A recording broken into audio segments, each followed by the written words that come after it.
All right, well, I'm here once again at Knotfest with Rou from Enter Shikari. How are you, my friend? Hey, yeah, good, thank you. Yourself? Oh, fantastic. I'm really pumped for this because I've been a big fan of you guys for a long time. I think Flash of Colour is probably one of the favorite albums ever. Like, just Awesome. killer record, man. In doing the research for Knotfest, I actually came across a really interesting stat, which is that A Day to Remember and You have the exact same tour history almost for Australia. Oh, really? Yeah, so is both of you, Knotfest is your 11th tour. Huh. You both have been touring Australia since 2008. Right. And it was literally months apart from each other. How's it, like, is it crazy to think how many times you guys have kind of come out and just the love that Australia has kind of given your band? Yes, we were always, like, from the first time we played here, we were like, I think there was, actually, I can remember it being like a relief that people seemed to be really into it, because I think we've always felt, I don't know, some kind of like ethereal connection to Australia. Like Rory, our guitarist, he grew up for some years here, and we've got like friends and family over here, so we were like, oh yeah, if we get to like go to Australia on a regular basis, that would be awesome. And that's what's happened, so yeah, we're very happy. Definitely the double-digit club now. Yeah. So I was talking to Jake earlier from In Heart's Wake, and one of the tours that you guys did here back in 2012 was with them. So has it been cool to catch up? Yeah. I have hardly seen anyone. All I've seen is like my bed and just been lying there like, come on, go to sleep. I haven't really, I haven't watched any bands and I haven't really met anyone yet. It's all pretty crazy backstage. Yeah. But I think, today I'm actually up and awake and I'll try and hang out. Can take it all in. Yes, absolutely. So when you guys come out, you guys seem to have like the best like Australian support acts. Cool. Kind of going through the list here. So Wind Waker, you guys had on the tour last year. I think it was 2023. Yeah, they were great. You've had Thornhill, Hands Like Houses, Hellions. You guys seem to kind of get these Australian bands right as they're about to hit it big. Like, has it kind of been like cool to see bands like Hands Like Houses, because I know they're big in Europe and England and stuff. Is it cool to kind of like get those bands right before they hit? I suppose it's always nice when there's like an extra buzz about like the event and like the bands that you're touring with. But like it doesn't really change anything for us, because like if they're a good band, they're a good band. It doesn't matter if like we're introducing people to a completely new band that they've never heard of, or it's like something that they're already really familiar with. Like, as long as they're going to put an energy in that room, that makes all the difference for us. Yeah, for sure. Speaking then of tours as well, you've had 3 tours post-COVID of Australia. So you were here for, I think it was Good Things in 23? Yes. And then it was the headline tour last year? Right. Okay, it all blurs. Yeah. A little bit, yeah. I'm assuming that Australia has been greatly missed. Like, getting that opportunity to kind of get back and do those internationals and coming out here. I'm assuming this place that you guys just must definitely love. For sure. I mean, it was actually the last place we played before COVID properly kicked off. And that was probably one of my favourite tours ever. That was Good Things as well. So was it December or January? I can't remember. It was December Good Things. 2019 or It was Good Things, I think. Yeah. Oh, what did I say? Did I say something else? 2019. Yeah. Yeah, it was Good Things 2019, I think. So it was December. It was December, end of the year. Yeah. So it was because it was January when like people were like, oh, what is this new disease that's about to destroy everything? Yeah. So like every time we come back, it's amazing memories, and the passion and the energy from the audience is always great. Yeah, for sure. I remember like that headline show you guys did with Creeper. Oh yeah. Yeah, I was at that show, and like awesome. It was that whole show was insane. It was such fun. So yeah. It's always cool to see you guys come back, and every time you come back, as long as you keep coming back, I'll keep going. Yeah, man. Oh, it's always a pleasure. So any chance we get. So now talking, I guess, about the latest record, Kiss for the Whole World. Is it true you guys recorded that at a solar farmhouse? Like, it was all on solar or something? I've heard something about it. That makes it sound more elaborate than it was. It's extravagant. It was like quite a dilapidated old farmhouse.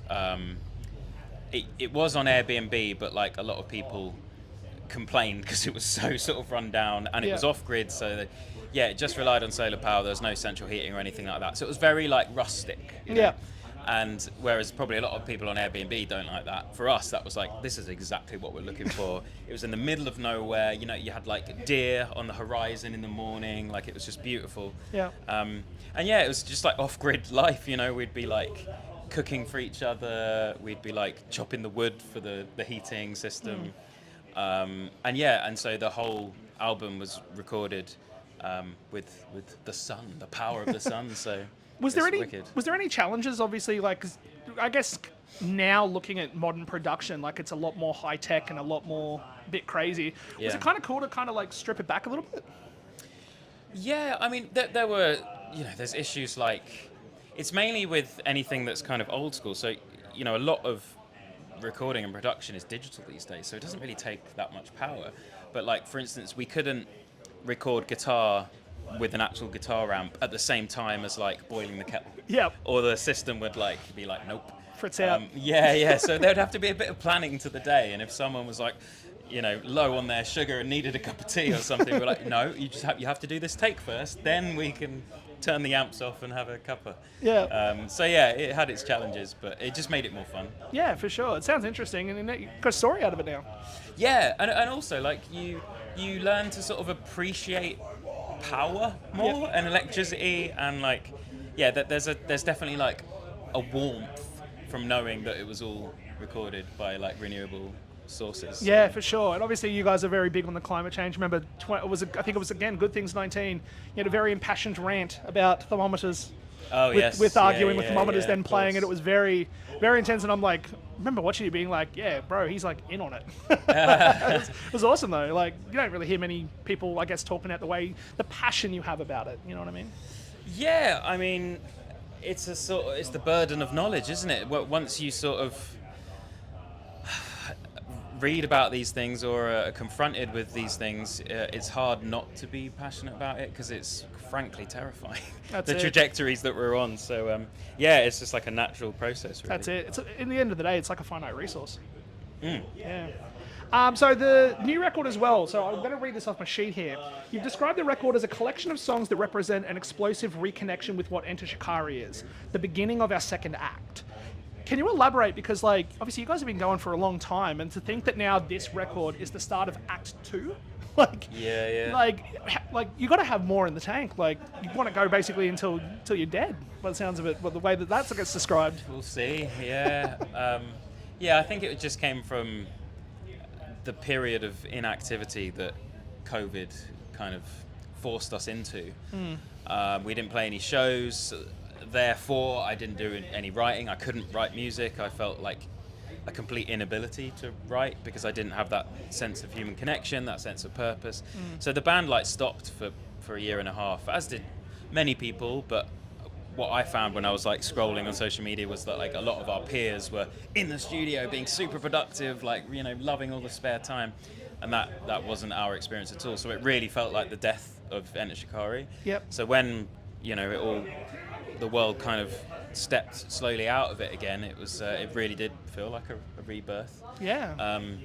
And in terms of longevity, I feel very grateful that like as the four of us we're very close. We're very like, I was going to say level-headed, but that sounds a bit egotistical.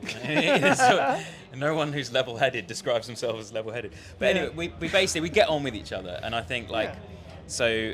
Us falling out isn't ever going to happen. So what will stop Enter Shikari? I don't know. Yeah. Speaking of that Eaton's Hill show, just going back to that real quick, one of the songs you guys did a song with Wargasm. Yeah. And when you guys actually played that live, I could not fathom that was about to happen. Like, you started singing it, and I'm like, there's no way. How did the collab with Wargasm come about? And the idea of just performing it live? Because they're such a bit of an instrumental part of that song too. Oh, for sure. Yeah, so like, it's always curious to see like when people do collabs live, and it's just them, how you approach it. Yeah. Interestingly, that was 2021. It was the first like UK festival after COVID, or like coming out of COVID. Download Festival put on a pilot, so it was like a government-run event, basically a test event to see if big-scale outdoor events were possible.